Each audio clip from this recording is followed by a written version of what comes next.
This is part 3 of the learning segment titled Distraction Kills. We're going to start off right off the bat. One of Satan's favorite tactics is busy disguised as productivity. Satan knows that if he can't turn you away from God, that he can simply overload your schedule till there is no room left for God. Distractions. How about in the family home?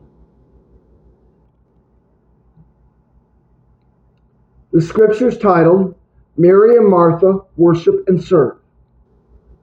The book of Luke, chapter 10, verses 38 to 42, states, Now it happened as they went that he, Jesus, entered a certain village, and a certain woman named Martha welcomed him into her house. And she had a sister called Mary, who also sat at Jesus' feet and heard his words. But Martha was distracted with very much serving. And she approached him, Jesus, and said, Lord, do you not care that my sister has left me to serve alone? Therefore tell her to come help me. And Jesus answered and said to her, Martha, Martha, you are worried and troubled about many things, but one thing is needed, and Mary has chosen that good part, which will not be taken away. End of scripture. Now this is getting back about what I've been saying in these past two parts. The cluster of cops with their lights on, I didn't look at it. I looked forward, walking down the sidewalk. I walked past it. It wasn't going to distract me getting back to this hotel room so I could spend time with you. Praise Jesus. You understand? See? You follow? Beautiful, isn't it? Jesus warns us in the scripture I just read to you. When Martha was busy serving, while Mary, her sister, sat at Jesus' feet. Martha was doing good things, serving, working, preparing, but Jesus told her, you are worried and troubled about many things. But one thing is necessary. Not many things necessary, only one thing is necessary. Now do you follow? Satan will use even good things to keep you busy for the best thing, time with God.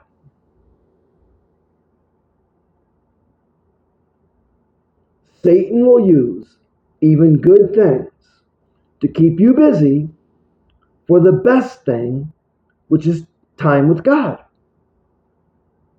He's going to keep you busy elsewhere and not focused on God. That's his goal. He's very subtle, very gentle, very soft, very smooth. He comes as an angel of light. Joseph Smith.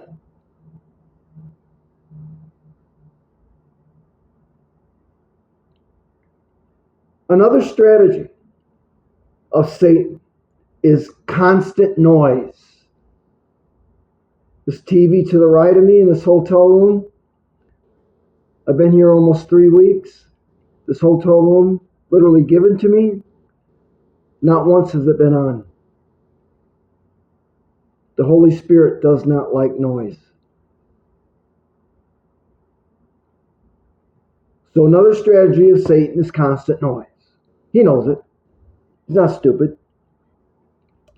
We live in a world that never stops, from social media to streaming services. There is always something demanding our attention. But God often speaks in stillness. Scripture time. God's revelation to Elijah. Elijah was a prophet. The book of 1 Kings, 1 Kings, chapter 19, verses 11 to 12. God's revelation to Elijah is found in the book of 1 Kings, chapter 19, verses 11 to 12. This is an awesome passage. Then God, said, "Go out and stand on the mountain before the Lord." And behold, the Lord passed by, and a great strong wind tore into the mountains and broke the rocks in pieces before the Lord. But the Lord was not in the wind. And after the wind, an earthquake. But the Lord was not in the earthquake. And after the earthquake, a fire. But the Lord was not in the fire. And after the fire, a still small voice. End of scripture. Very powerful, huh? In the passage I just read to you, in the book of Elijah, the book of 1 Kings, chapter 19, verses 11 to 12, Elijah expected to hear God in the wind. He expected to hear God in the earthquake. And he expected God to be heard in the fire. But God's voice came in a gentle whisper.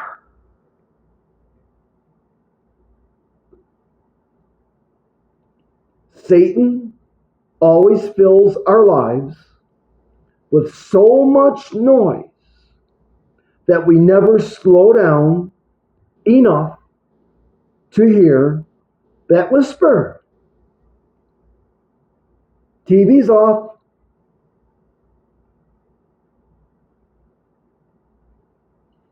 So, if we are always entertained, always scrolling on our phones, always on our smartphones, always distracted without the Bible, how can we hear God? Silence. When you come home from your night out, being the center of attention, the life of the party, you come home, you shut that door, and there's silence. That's the best time to drop to your knees in that kitchen floor, right on that doormat. The best time. You won't regret it.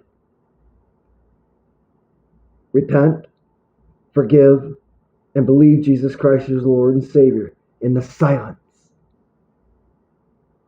You get his attention in the silence. The next scripture is part of this passage, do not worry. It's found in the book of Matthew, chapter 6, verses 31 to 33. Jesus taught, "Therefore, do not worry, saying, 'What shall we eat?' or 'What shall we drink?' For after these things the Gentiles, which are non-Jews, seek. For your heavenly Father knows that you need all these things." This is a very important, huge line in the Bible. Remember this line. Jesus continues, "But seek first the kingdom of God and his righteousness, and all these things shall be added to you." It's true. In the scripture. Clearly, Satan also uses worry, doubt, and fears to keep you spiritually weak. The biggest lie I keep telling you that Satan has is somebody losing fear of him. The biggest fear Satan has is someone losing fear of him. He's a joke, a counterfeit, a fake. He has nothing to stand on except you If you let him, he'll trounce you to kill and to steal and to destroy you. That's his goal. One of the ways is through distraction. Remember part 1. Look at the shoes, not the flesh. The flesh is distraction. The shoes is your focus. You see? They walk by, you're relieved. She or he is not burnt in your mind, in your conscience, in your heart, in your soul. It's not there. You don't know what they look like. It's a blast. I do it every day. It's a blast.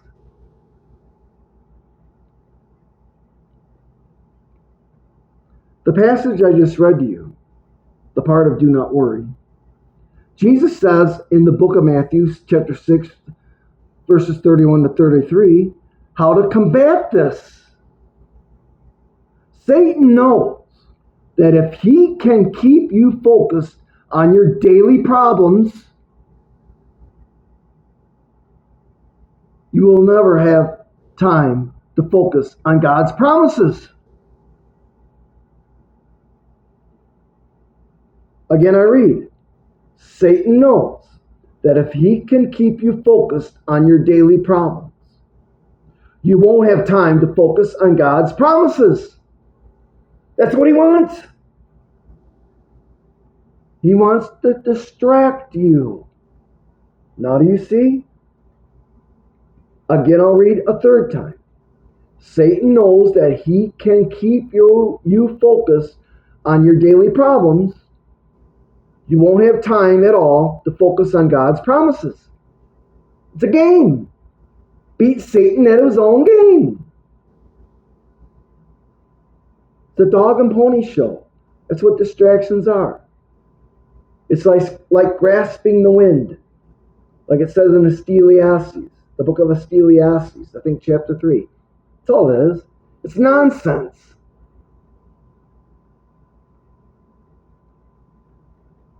A humanist means someone, instead of resting in faith, you will be running in circles trying to solve everything on your own. A humanist means someone, instead of resting in faith, you'll be running around in circles instead, trying to solve everything on your own. That's not dependence on God.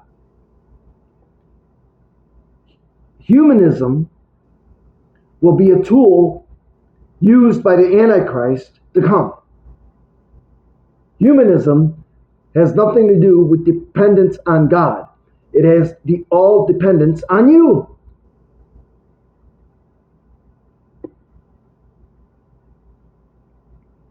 Don't be left behind and become a humanist.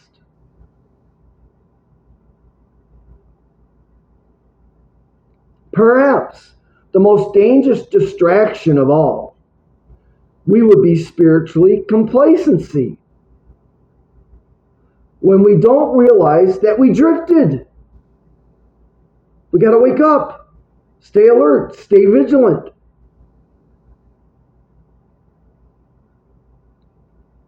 The most dangerous distraction of all would be spiritual complacency.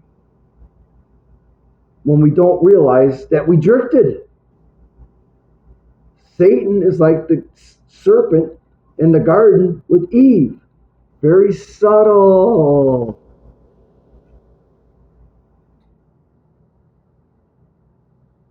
The serpent in the garden, between Eve and the apple, before Adam, was rebellion in disguised.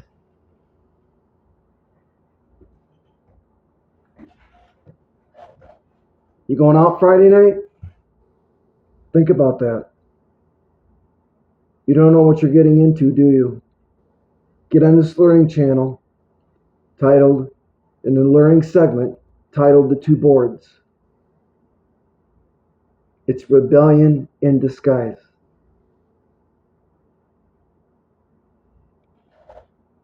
The book of Revelation, chapter 3, verses 15 to 16.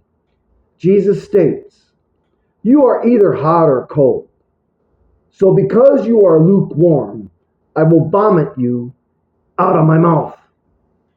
Those are the words of Jesus. Because you are either hot or cold. So because you are lukewarm, I will vomit you out of my mouth. Satan's goal is not to just to distract you temporarily. Satan wants to make distraction your lifestyle. How many people have I worked with in fast food, for instance, that can't put their phone down? I remember there would be a huge rush, like 3 hours straight. Busy, busy, busy, busy, busy. And as soon as the rush died, no more lines of cars in the drive-thru, no one in the lobby. What's everyone do?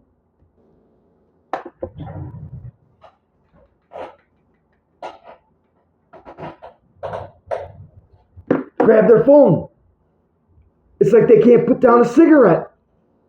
They wake up in the night, smoke a cigarette, and they go back to sleep. Same with their phone. Am I right or wrong? On my YouTube channel, The Heart Project, Healing Through Connection, the movie, the 2.5 hour movie, about the middle of it, check it out. Watch the whole 2.5 hours, please, for your own sake. It was proven to me through confirmation when I announced it. It was confirmed to me after I announced it about the demise, the future demise of the smartphone and iPhone. It's going to be used in a different way.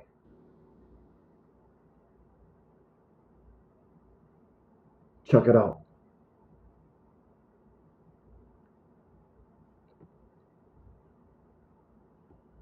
If Satan can keep you spiritually numb, going through the motions, but never seeking God, he knows that he has already won.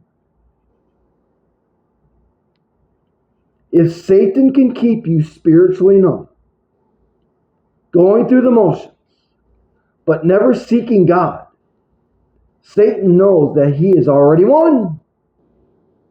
You see? So how do we fight back?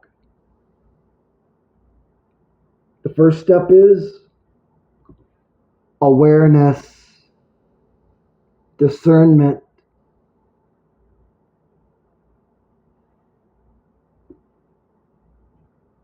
You up and coming disciples, discernment is a fine line.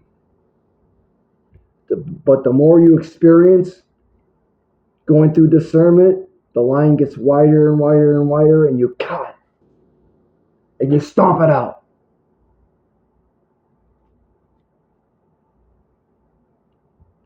Let us make you aware of distractions, shall we? We're at 18 minutes. Now that you can see Satan's tactics, you can begin to break free.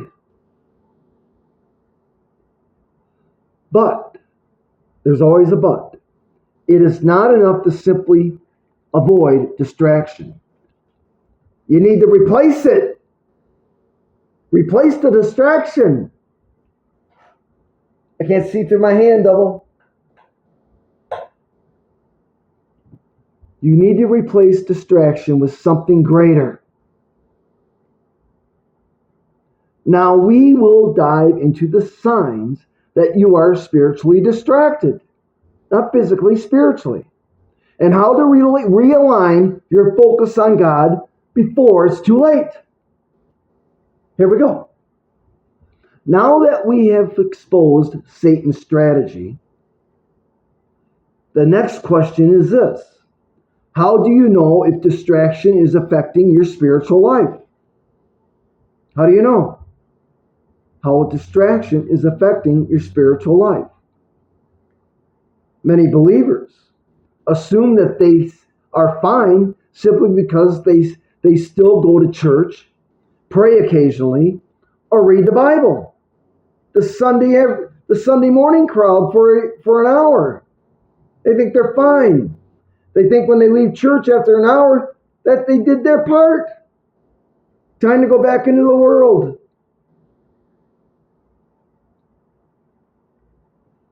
But distractions does not always mean completely abandoning God.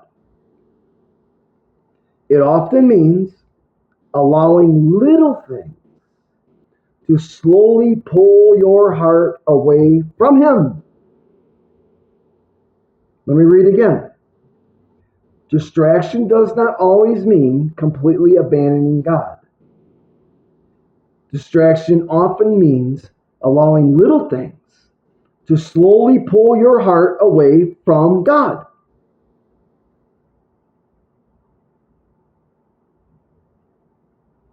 If we left distraction unchecked, it can weaken your faith without you even realizing it. The title of this learning segment is what? Distraction kills. Now do you see? Light bulbs are going off in your mind. Yay for you.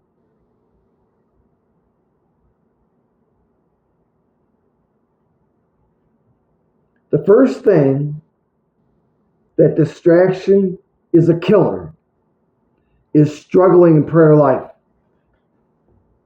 Those demons will do anything they can to block your prayers. One of the biggest signs of spiritual distraction is struggling in prayer life. Prayer is our direct connection to God. Yet, it is often the first thing to suffer when we are distracted. Have you ever tried to pray but found your mind wandering to other things during your prayers? I do. Your family, your job while you're praying, your school while you're praying, or even lust, perversion during your prayers. I get it. Me. It happens to me. Filthy, rotten devil. That's how you catch it. Or you keep putting off prayer. How about that? You keep putting off prayer. Telling yourself that, I'll do it later. Not now. That's the spirit of procrastination. It's another killer. Not only to find out when you put off your prayers, I'll do it later. Days have passed without real time with God. Oh my God, I'm so far away. How did I get here?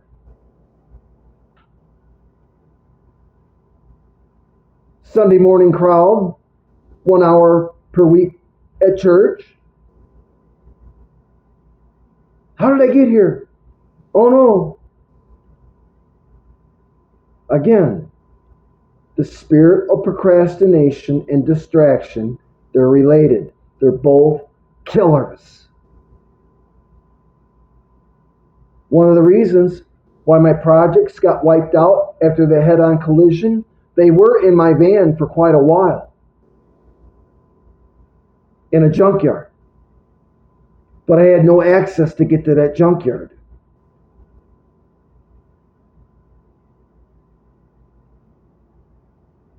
It was still up here, devil.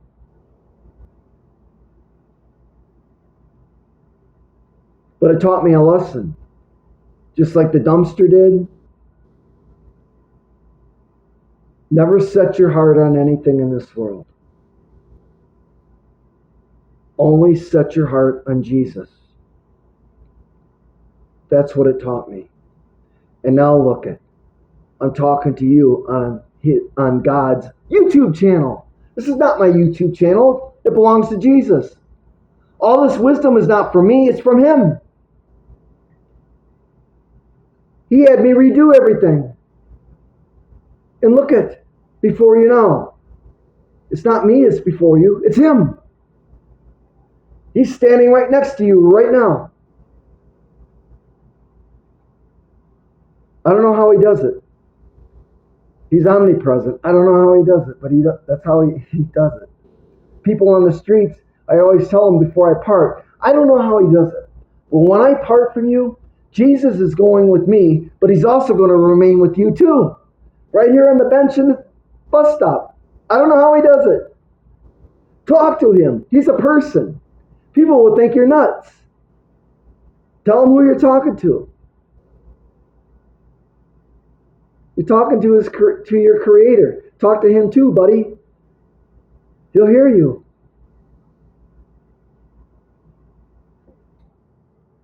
We're going to finish up. Keep putting off prayer, and days will pass in real time with God. You'll realize that you're on a deserted island. How did I get there? You didn't even know it.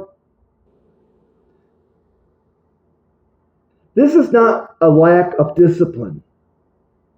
It is pure spiritual warfare. It's subtle. It's gentle. It's kind. It's smooth. Spiritual warfare, you disciples are going to have the time of your life. You're going to be a weapon for Jesus Christ. A life like no other. It will no longer be boring, and you will no longer be alone ever again for the rest of your life in this world and your next.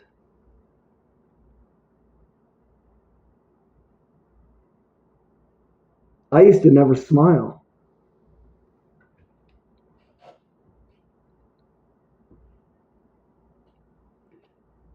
The enemy knows, Satan knows, if he can keep you from prayer,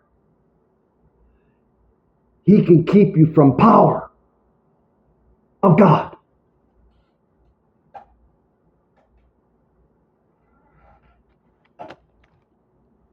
We're going to stop here. This is the ending of part 3 of the learning segment, Distraction Kills. And you also learn that procrastination, putting things off, will kill you too. You guys are doing great.